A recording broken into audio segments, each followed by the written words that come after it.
Fala galerinha, esse é o seu canal História na Telinha, eu sou o professor Valdemir e a nossa aula de hoje é sobre o Estado moderno, absolutismo e mercantilismo.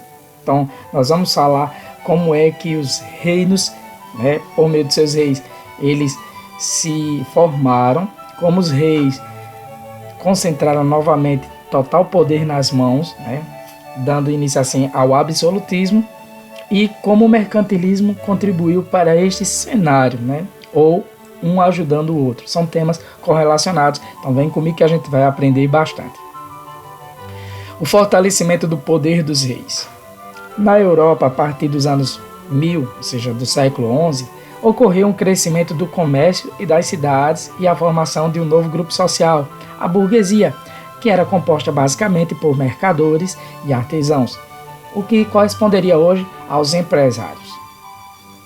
Nessa iluminura, ou seja, numa gravura de livros, uma gravura pequena, do século XIV, o rei Afonso II, que viveu entre 1152 a 1196, confirma os privilégios concedidos aos mercadores da cidade de Barcelona, na Espanha, na região onde hoje está, como eu disse, a Espanha. E você pode ver que essa imagem aqui, ela é bem característica da época. Ela dá uma pista de como a burguesia, os empresários, começaram a ganhar uma atenção mais especial por meio dos reis, dos governantes. Os burgueses, então, percebendo a importância da monarquia para o sucesso de seus negócios, começaram a apoiar o rei por meio de doações e empréstimos. O rei, por sua vez, passou a favorecê-los. De que forma? Fazendo leis que protegiam o comércio e concedendo a eles cargos na administração do reino. Então, era um toma lá da cá, uma mão lavando a outra. Interesses recíprocos. A nobreza também se aproximou do rei, visando manter os privilégios dela, como os de receber pensões e altos postos no exército real. Os camponeses, por sua vez, passaram a ver o rei como alguém capaz de protegê-los contra os abusos da nobreza. Então, aos poucos, por meio de doações, da arrecadação de impostos e da venda de cargos públicos, o rei conseguiu recursos, ou seja, uma quantia bastante considerável, para montar um exército que era assalariado, ou seja, recebia um salário e de forma permanente, não mais formar um exército só para combates esporádicos, se houvesse uma guerra, formar esse exército, não, mas um exército que tivesse ali apostos todo o tempo e também pagar funcionários para administrar o seu reino. Assim, ganhou força para estabelecer uma moeda única e leis comuns para todo o reino, e com isso foi impondo sua autoridade a todos os súditos. Se você lembrar, antes desse período aqui, ocorreu um esfacelamento do poder real. O poder real era exercido indiretamente por meio dos senhores feudais. Então, os senhores feudais se tornaram pequenos reis dentro dos seus feudos, dos lotes de terra que eles receberam dos reis outrora. E aqui não, você já está vendo o rei ganhar novamente poder, de tal forma que ele era o caminho pelos diversos, visto pelos diversos grupos sociais, se fossem os burgueses, em troca da melhoria dos seus negócios, proteção dos seus negócios, fosse pelos nobres, por meio da manutenção dos privilégios, ou do próprio povo, dos camponeses que viam na figura do rei uma figura de proteção contra os abusos sofridos pelos senhores feudais. Então você vai ter aí o rei se fortalecendo, tomando força total para fazer uma moeda, em vez de uma em cada feudo, como havia, cada senhor feudal podia fazer sua própria moeda, seu próprio exército, como a gente já estudou. Mas aqui você vai ter o quê? Você vai ter uma moeda única para o reino e leis também únicas para o reino.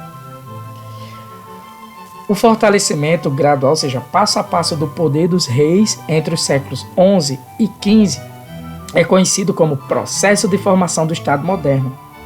Processo de formação do Estado moderno.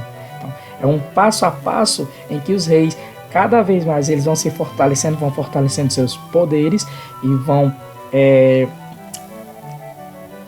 como é que eu diria, centralizando poderes, né? E eles vão assim formando seus reinos de forma bastante fortalecida, né? Então, em cada país da Europa, esse processo teve tempo e ritmos próprios, e é isso que nós vamos observar com a aula de hoje, né? Então, os reinos não se formaram de uma hora para outra, eles tiveram um processo e que nós vamos estudar na aula de hoje. A monarquia inglesa. Apresentaremos a seguir alguns exemplos do processo de fortalecimento do poder real e da centralização política na Europa. Estudaremos o caso da Inglaterra, França, Portugal e também da Espanha. No século XI, Guilherme, o Conquistador, duque da Normandia, região norte da França, conquistou a Inglaterra e se tornou rei com o título de Guilherme I. Durante seu reinado, Guilherme exigiu que todos os senhores feudais prestassem juramento de fidelidade apenas ao rei. Dividiu as terras inglesas em condados e nomeou funcionários reais, os chamados xerifes, para administrá-los. Então, os senhores feudais deram lugar a outras autoridades, que eram os xerifes, que governavam em nome do rei essas terras. Além disso, proibiu as guerras particulares entre a nobreza. Com essas medidas, o rei Guilherme submeteu a nobreza, dando início ao processo de fortalecimento do poder real inglês. Então, em vez de cada um ficar lutando contra o outro em picuinhas entre nobres, ele proibiu e disse que quem dava a palavra final sobre qualquer contenda era o rei. A conquista da Inglaterra, liderada por ele, foi registrada na famosa Tapeçaria de Bayeux.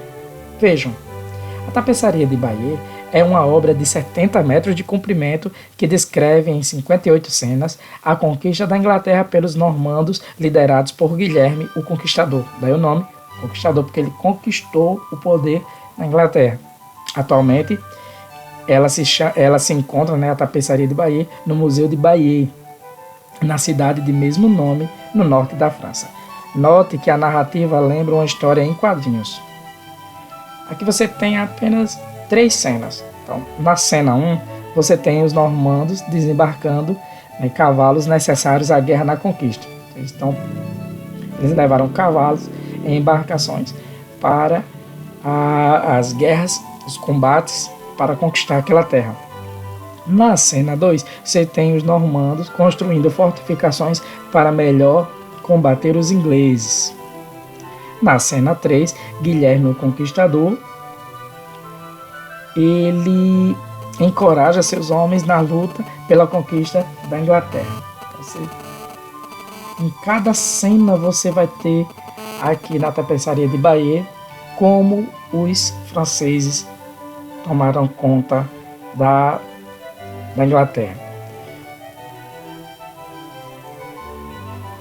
Os reis ingleses.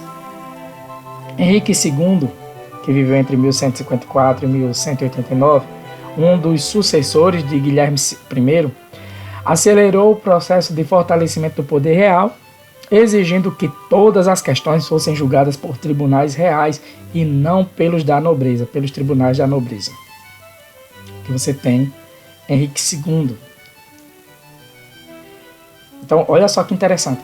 Ele proíbe que a nobreza julgue os crimes. Quem aqui ia julgar? Os tribunais do rei e não da nobreza. Interessante, né? Ele estava centralizando poder. Ricardo Coração de Leão, filho e sucessor de Henrique II, passou a maior parte do tempo fora do país lutando nas cruzadas. Ricardo Coração de Leão. João Sem Terra, que viveu entre 1199 a 1216, era irmão de Ricardo. Envolveu-se em guerras demoradas e perdeu boa parte das terras que sua família possuía na França. Daí o apelido João Sem Terra. Por isso o rei ganhou esse nome, como foi dito. Aqui eu acho muito engraçada, acho muito engraçado esse quadro, essa pintura de João Sem Terra, essa cara de desconfiado, de paranoico dele. Então, para custear os gastos militares, João determinou sucessivos aumentos de impostos, provocando com isso uma revolta da nobreza, que obrigou a assinar, que essa nobreza obrigou João a assinar a Carta Magna em 1215. Então nós vamos ler um trecho desse documento agora. Então, a Carta Magna. João, pela graça de Deus, rei da Inglaterra, senhor da Irlanda, duque da Normandia e da Aquitânia, conde de Anjou, determina que nenhum imposto será estabelecido no nosso reino sem o consenso geral, ou seja, se não houvesse um acordo entre rei e nobreza, né, então não haveria aumento de impostos. Para obter o consenso geral, a fim de lançar impostos, mandaremos convocar os arcebispos, bispos, abades, né, ou seja, o clero da Igreja Católica, condes e grandes barões por meio de cartas.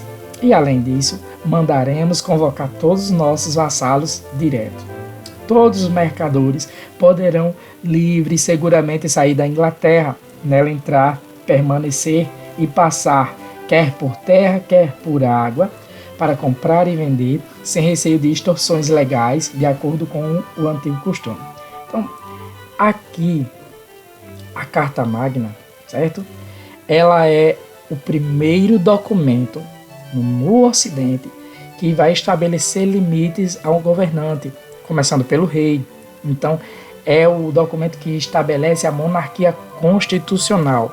O rei, ele não agiria além do que estava determinado nessa lei, nessa Constituição, nessa Carta Maior, Carta Magna ou Magna Carta, tá certo?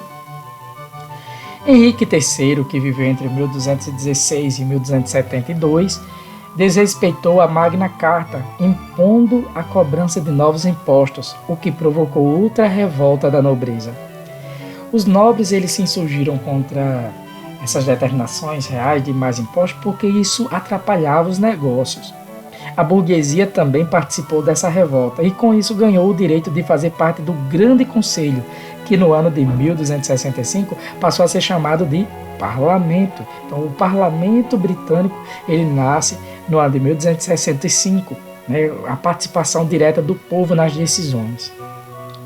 Aqui você tem Henrique III.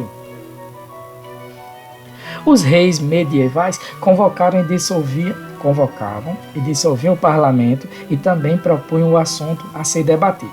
Então, eram os reis ainda que mandavam no parlamento, apesar de ter a participação popular. Com o tempo, o parlamento ganhou força e foi dividido em duas câmaras. A Câmara dos Lordes, integrada pelos representantes do clero e da alta nobreza, como barões, condes e duques, e a Câmara dos Comuns, formada por representantes da pequena nobreza e da burguesia. Então, a Câmara, o Parlamento britânico tinha essa divisão, né? Ainda até hoje, viu? Câmara dos Lordes e a Câmara dos Comuns. Então, essa iluminura do século XIII, nós vamos ter representado nela o rei inglês Eduardo I, tá? De 1272 e até 1307, filho de Henrique III, dirigindo uma reunião no parlamento. Então aqui, o parlamento reunido sob a liderança do rei. Como criação de novos impostos dependia da aprovação do parlamento, o rei recorria a ele, né? O rei recorria ao parlamento em busca de apoio. O parlamento, por sua vez, usava seu poder para aumentar sua influência. Assim criou-se na Inglaterra uma tradição segundo a qual o poder de governar não cabia apenas ao rei, mas ao rei e ao parlamento juntos. A Câmara dos Comuns, a Câmara dos Lordes. Essa divisão você vai ter no parlamento inglês até os dias de hoje. A monarquia francesa. Na França, o primeiro rei a impor a sua autoridade a todos os grupos sociais foi Filipe Augusto, que viveu entre 1180 a 1223. Filipe Augusto. Filipe conquistou feudos imensos, casando-se por interesse comprando terra dos nobres e usando a força de um exército profissional assalariado para fortalecer o poder real. Para a capital do reino, Filipe Augusto escolheu a cidade de Paris. Veja o reino da França, em 3 momentos. No ano de 1173, era só, que está em roxo, 2 partes. Em 1230, uma formação maior, conquista de terras. E, por fim, os limites da França hoje. No mapa da esquerda, vê-se o território da França antes do reinado de Filipe Augusto. No mapa do centro, a França depois dele. E, comparando esses mapas, percebe-se que, sob Filipe Augusto, o território da França tornou-se 3 vezes maior. Se você comparar esse território com esse daqui, 3 vezes maior. Então, deve-se ao rei Filipe Augusto. Luís IX, que viveu entre 1226 a 1270, também contribuiu para a centralização do poder na França, permitindo que todo aquele que fosse condenado por um tribunal da nobreza recorresse a um tribunal do rei e impondo uma moeda única para todo o reino da França.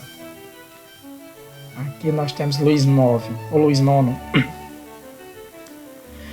Filipe IV o Belo, que viveu entre 1285 a 1314, deu continuidade à centralização política, exigindo que o clero também pagasse impostos.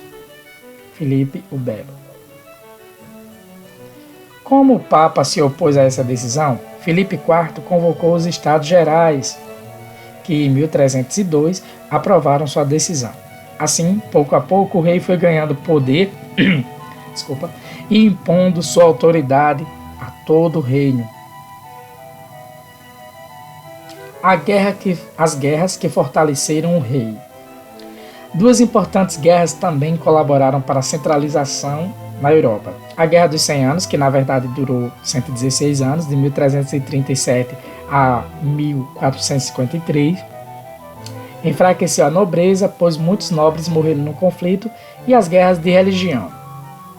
As guerras de religião foram uma série de conflitos armados entre católicos e huguenotes, ou seja, calvinistas, que eram protestantes, ocorridos na segunda metade do século XVI.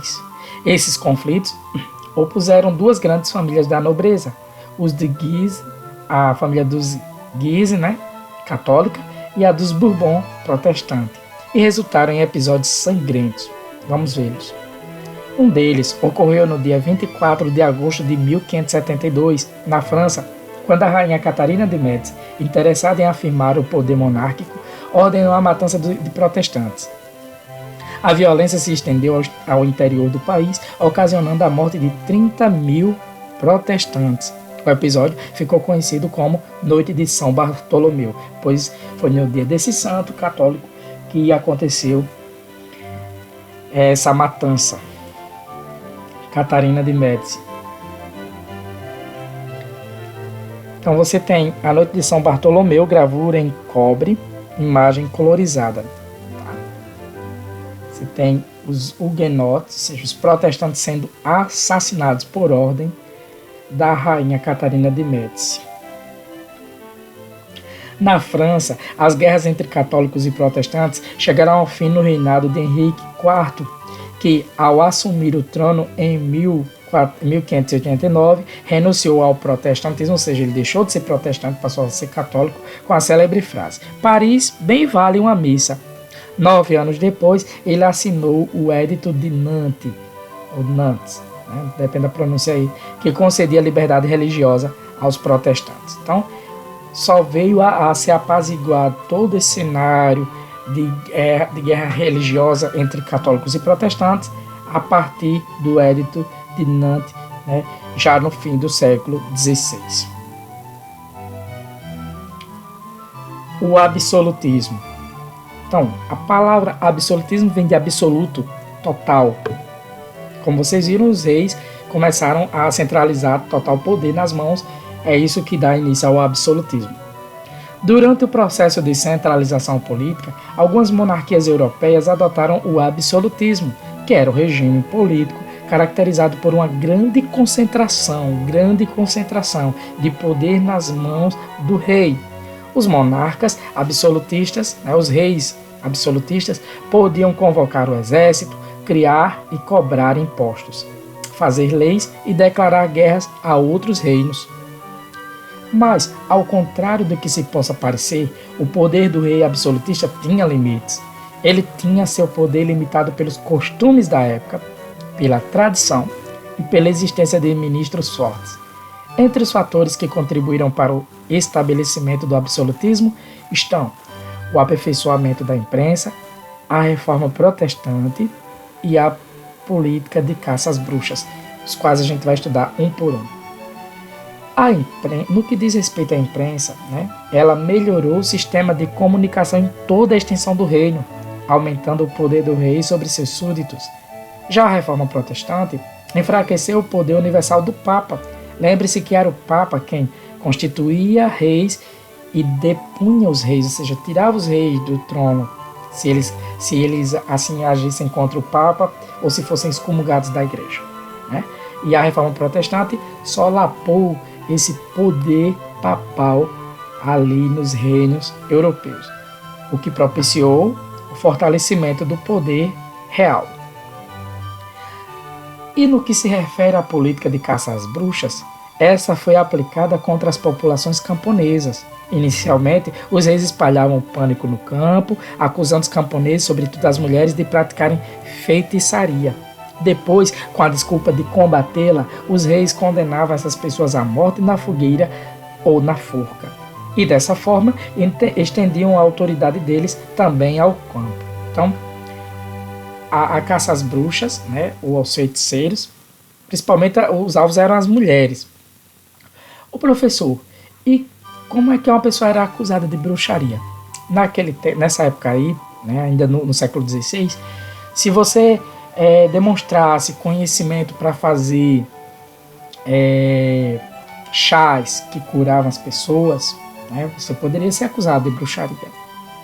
Se você fosse flagrado, alguém lhe ouvisse chamar o nome Satanás, Diabo, enfim, algum nome do mal,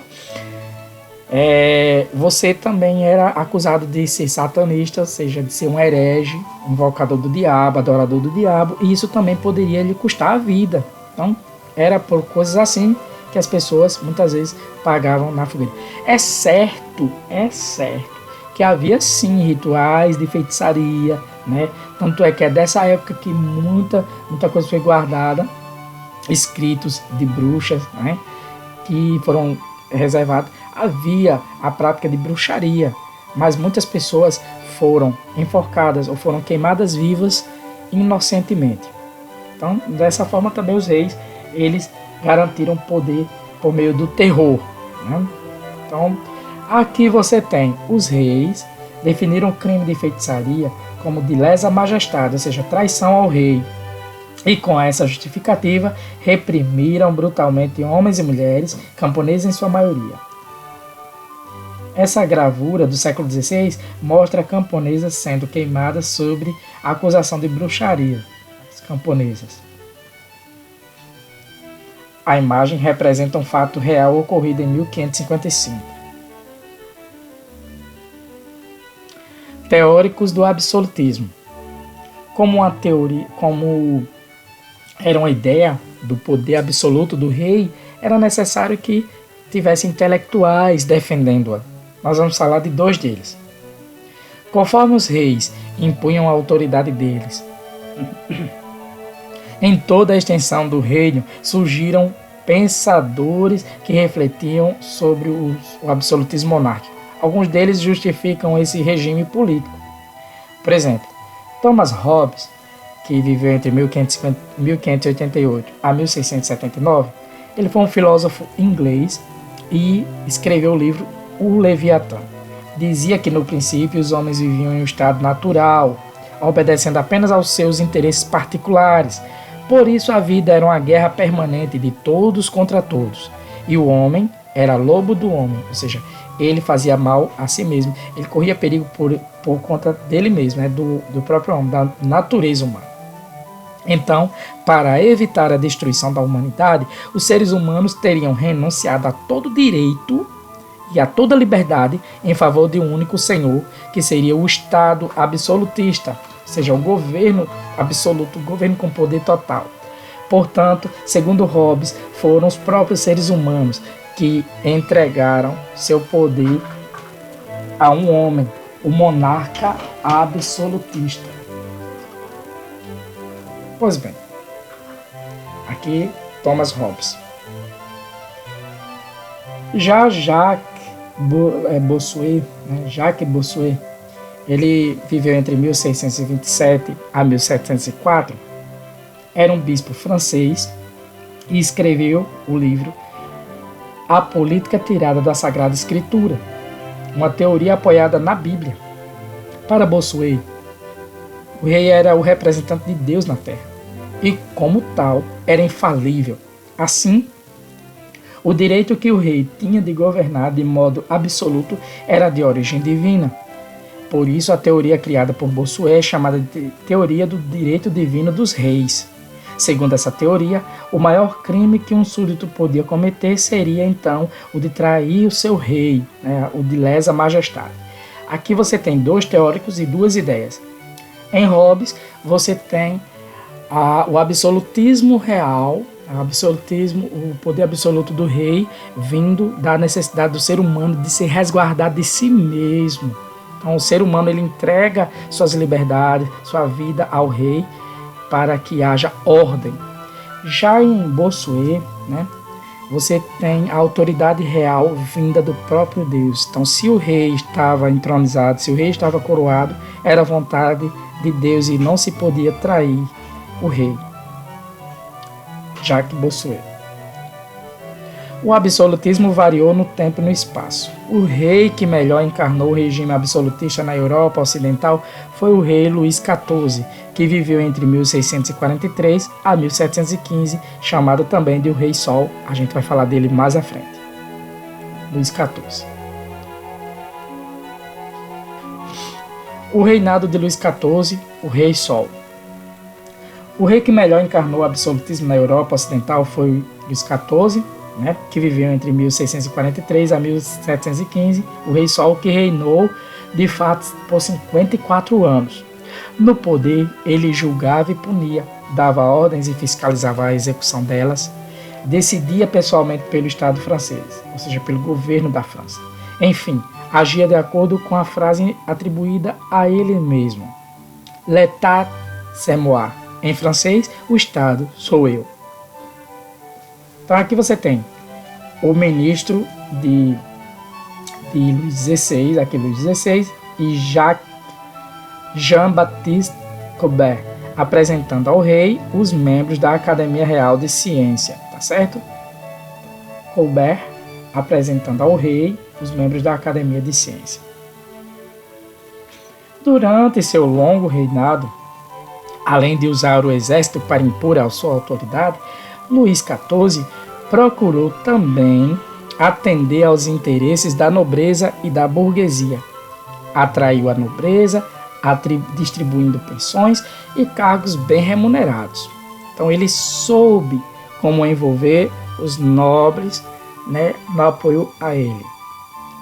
E na sua corte, o famoso Palácio de Versalhes, a residência do rei, abrigava e sustentava milhares de outros nobres, garantindo-lhes uma vida de luxo e ostentação. Como não apoiar um rei desse?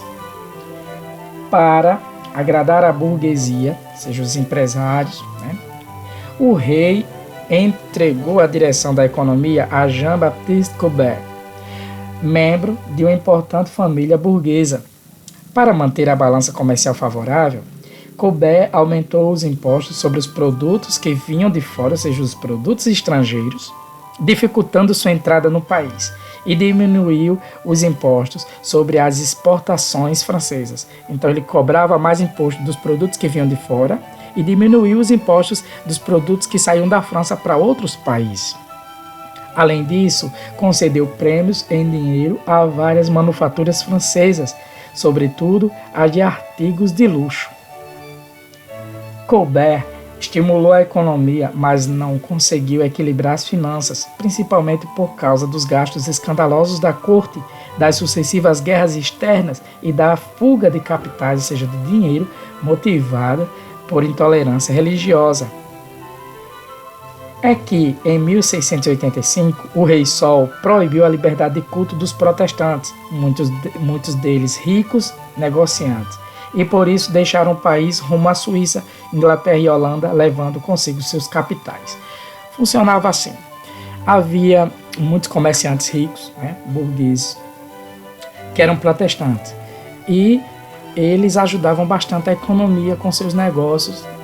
Só que o rei Luís XVI, Luís XIV, melhor dizendo, ele cometeu o erro de proibir que os protestantes pudessem cultuar a Deus da sua forma. Então ele proibiu o culto protestante na França. Com isso, quem ficou mais irritado foi essa classe, que foi buscar liberdade em outros países e conseguiu levar suas riquezas. Pior para a economia francesa. O barroco europeu. Na Europa de Luís XIV, o estilo de pintura predominante foi o barroco.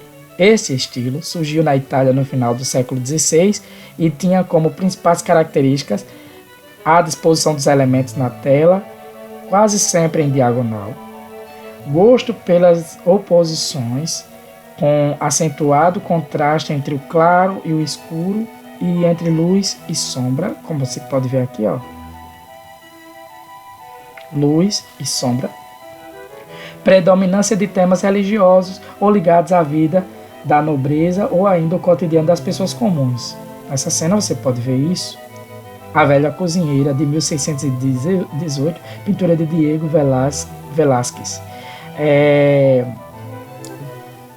Nessa imagem, o autor usa tons escuros para o fundo e ilumina os rostos, e usa objetos que pretende destacar. Interessante. Na Espanha, viveu um importante representante do barroco, o pintor Diego Velázquez, que nós já falamos de sua obra agora. Um filho de nobres nascido em 1599 em Sevilha, que na época era a cidade mais rica da Espanha. Ele retratou indivíduos da nobreza espanhola do século XVII e também pessoas simples do povo, como nós vimos nessa sua pintura. Outro artista filiado ao barroco é o Flamengo, ou seja, é natural das terras onde hoje corresponde aos territórios da Bélgica e da Holanda, então na região onde hoje fica a Bélgica e a Holanda. O artista Antoine Van Dyck, pintor oficial da corte de Carlos I da Inglaterra, ele representou o modo de viver, de se vestir e de se comportar, próprio da nobreza inglesa do século XVII. Então aqui você tem a tela, os filhos de Carlos I, pintura de Van Dyck. Muito interessante. E esse estilo barroco, ele se caracteriza pela questão dos detalhes. São pinturas muito detalhadas. Tanto nessa daqui, como você pode ver, cheia de detalhes. Como nessa, muita luz e sombra, muitas cores. O mercantilismo, riqueza e poder para o Estado. As monarquias absolutistas europeias adotaram um conjunto de ideias e práticas econômicas. Então, conjunto de ideias e práticas econômicas mais tarde ficou chamado de mercantilismo. É importante lembrar que absolutismo e mercantilismo caminham juntos, são duas faces da mesma moeda. Principais características do mercantilismo. O metalismo. É a crença segundo a qual, quanto mais ouro e prata uma nação possuísse, mais rica ela seria. Com base nessa crença, procurava-se acumular metais preciosos no país. Mercantilismo. Aqui você pode ver nessa fotografia peças de ouro do galeão espanhol Nossa Senhora de Atocha, que naufragou no Caribe no século XVII, quando voltava da América para a Espanha carregado de objetos de ouro e prata. Olha só, interessante, A balança comercial favorável é um princípio decorrente do metalismo. Veja por quê. Na época, o dinheiro era feito de ouro e prata. Assim, a forma de reter ouro e prata em um país era exportar o máximo e importar o mínimo, mantendo-se assim a balança comercial favorável. Até hoje, usa-se o termo balança comercial, né, para você comparar os produtos que são trazidos de fora do país e aqueles que são mandados para serem vendidos fora do país. Então, importações e exportações. Então, se naquela época, como hoje, o país ele comprasse mais produtos de fora do que vendesse para fora, então as importações pesariam mais nessa balança. Isso não era bom para o país naquela época. Por quê? Porque assim você estaria gastando dinheiro, portanto, gastando mais ouro e prata. Se você importasse e exportasse de forma equilibrada, né, isso não seria nem prejuízo, nem muito ganho para o país. Mas se o país, ele, por exemplo, mandasse para mais produtos para fora, vendesse mais produtos para outros países e comprasse menos produtos de fora, então a balança comercial seria favorável a ele, porque entraria mais dinheiro e sairia menos. Espero que vocês tenham compreendido. O protecionismo seria um incentivo ao comércio e à manufatura nacionais, protegendo-as de concorrência estrangeira. Recomendava-se, por exemplo, o aumento dos impostos sobre os produtos estrangeiros a fim de torná-los mais caros, favorecendo os similares nacionais. Em outras palavras, protecionismo vem de proteção. Os reis protegiam os produtos dos seus comerciantes de forma como? Né? De que forma? Eles cobravam mais impostos de produtos estrangeiros e diminuíam os impostos dos produtos nacionais que iam ser vendidos para fora. Exclusivo colonial. As colônias deviam comerciar exclusivamente, ou seja, somente com suas metrópoles. Um exemplo é que os colonos da América Espanhola deveriam comerciar, ou seja, fazer comércio somente com a Espanha, que era a metrópole, e comprar somente dos espanhóis aquilo de que necessitassem. Mas na prática não era isso que ocorria. Muitas vezes os colonos comerciavam diretamente com diferentes países e continentes. Então a lei era, se a Espanha tinha colonizado aqui na América, por exemplo, o México só podia, a colônia do México só podia fazer comércio com a metrópole espanhola. O Brasil, a colônia portuguesa, só podia fazer, os comerciantes aqui na colônia portuguesa, que era o Brasil, só podiam fazer comércio com a metrópole portuguesa, né, Portugal, e assim por diante. Então nós vimos as principais características do mercantilismo. Quais eram?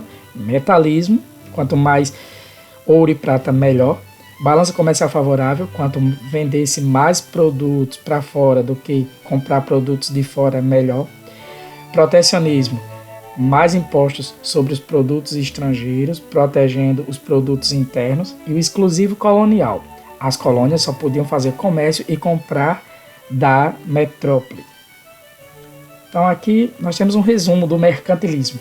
Diminuição das importações, aumento das exportações, um Estado forte, né, governando todos, um protecionismo e nacionalismo econômico, aumento das taxas alfandegárias, ou seja, mais impostos sobre os produtos estrangeiros e leis que resultassem numa melhoria da economia de forma rápida, o desenvolvimento manufatureiro, ou seja, o desenvolvimento de produtos produzidos no reino, monopólios. Então, alguns comerciantes, eles dominavam aquele ramo do comércio, e o colonialismo, né, que era a questão de estabelecer colônias em outros continentes. O mercantilismo variou no tempo e no espaço. Na Espanha, do rei Filipe II, que viveu entre 1556 a 1598, predominou o metalismo. A Espanha buscou acumular metais preciosos, impondo o trabalho forçado aos indígenas da América. Já na França de Colbert, predominou o protecionismo. O governo intervinha na economia, protegendo as manufaturas francesas. Filipe II, tá? Da Espanha, e Colbert da França. A Inglaterra da Rainha Elizabeth I, que viveu entre 1558 a 1603, adotou o protecionismo também. Empenhou-se em incentivar o comércio exterior e a marinha mercante de seu país. Para incentivar o comércio exterior, Elizabeth I concedia prêmios às manufaturas inglesas, enquanto aumentava os impostos sobre os produtos estrangeiros, sobretudo os tecidos franceses. Elizabeth I. Ela também protegeu a indústria naval e a mineração. O motivo é simples. Por estar em uma ilha, a Inglaterra precisava de navios para comerciar com outros países. E para fazer navios, precisava de madeira e ferro.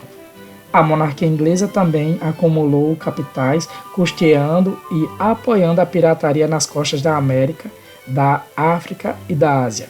É bem interessante isso aqui, essa relação de promíscua entre a coroa britânica e os piratas.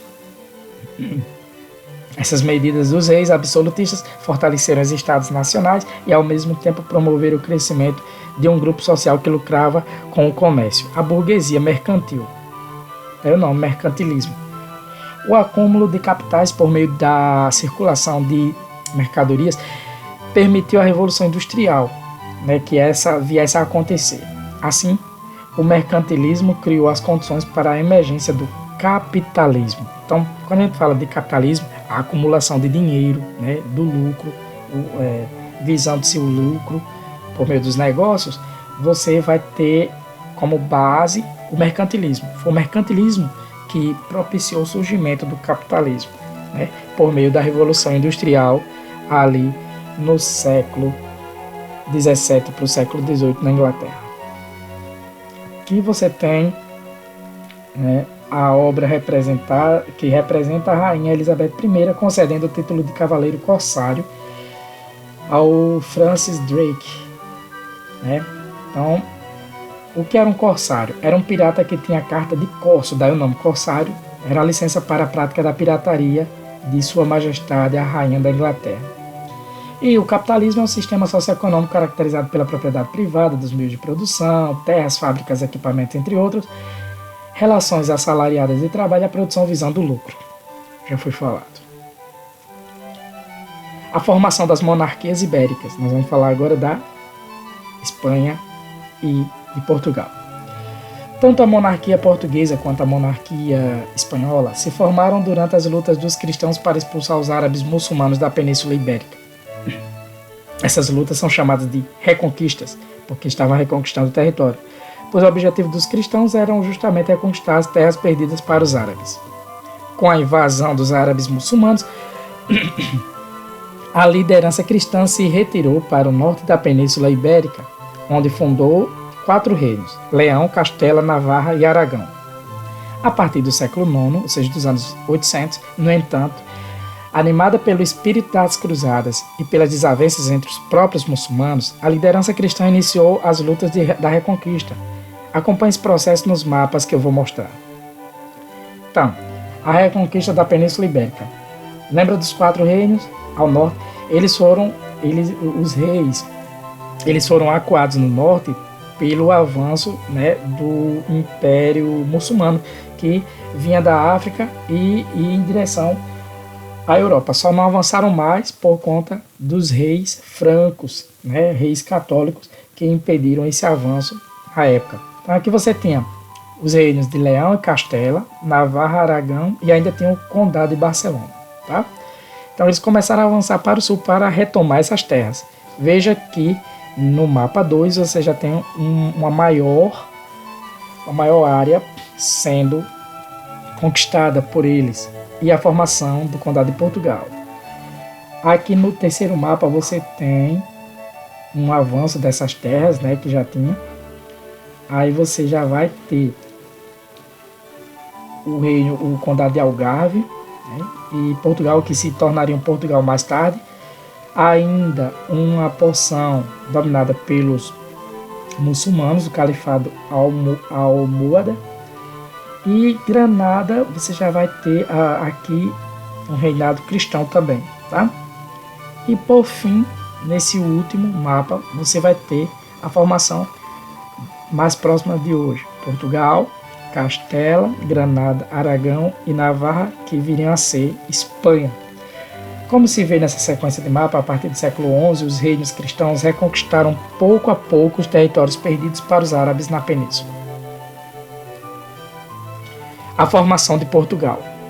No século XI, o nobre Henrique de Borgonha ganhou do rei de Leão e Castela, pois esses dois reinos têm um só rei, como recompensa por sua participação na luta contra os árabes, uma faixa de terra, que era o Condado Portucalense.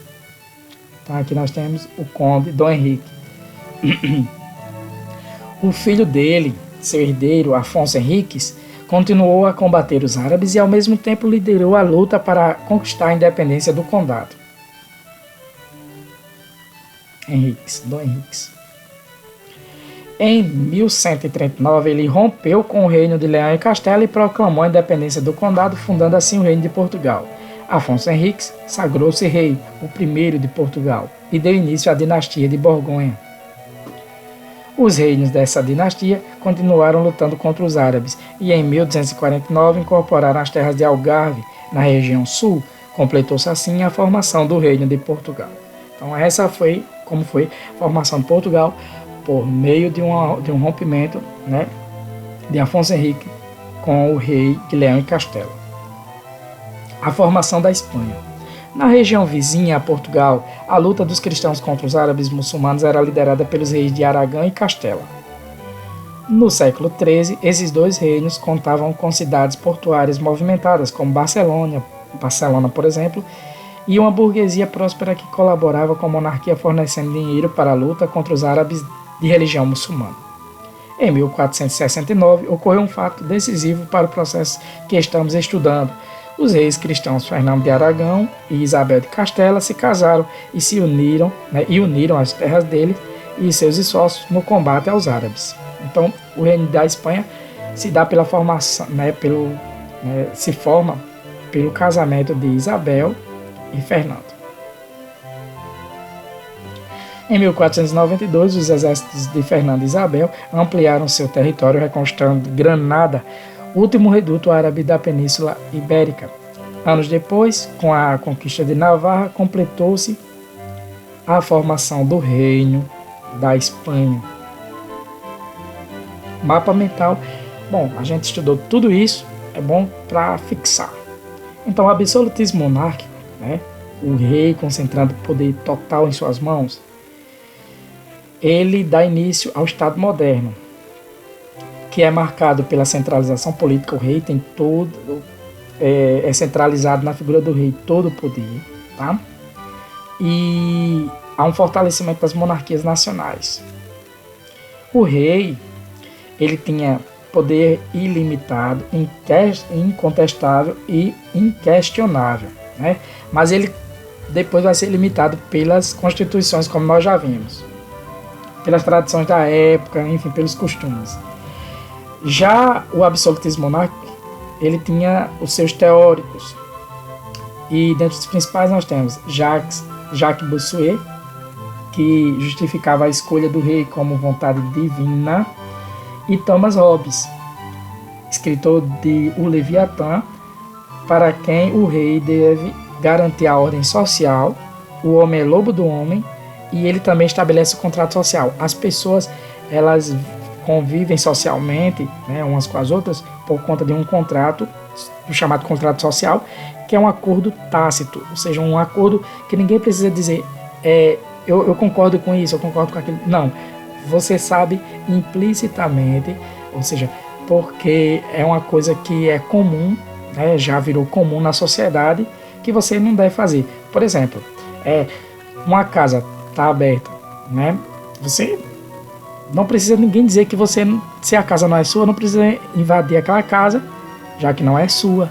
Então, como é que isso daí foi passado, por meio do chamado contrato social, uma coisa que não está escrita em nenhum lugar, a não ser que pela proibição, que se você for cometer é crime. Mas isso é muito antes da lei. O absolutismo na França, ele é marcado como é que eu diria? caracterizado e ganha força através das guerras de religião, católicos contra protestantes, a Guerra dos 100 Anos, no qual se destacou a figura de Joana d'Arc, estudem sobre ela, o estabelecimento do poder da dinastia Bourbon e na França, que se tornou uma potência militar.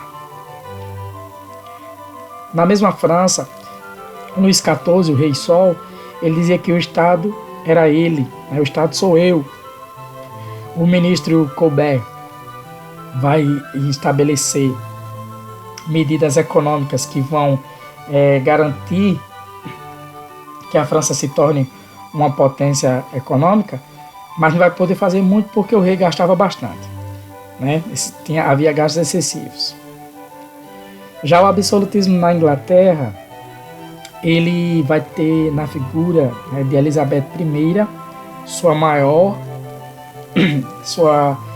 maior destaque. O anglicanismo oficial, ou seja, a religião da Inglaterra era a religião anglicana, o parlamento aliado ao rei, né, a rainha no caso, e a política mercantilista. Os reinos ibéricos. Portugal. Portugal vai ser marcado pela expulsão dos muçulmanos, né, formando o condado portucalense, e o primeiro rei vai ser Afonso Henriques, que rompeu com o rei de Leão e Castela.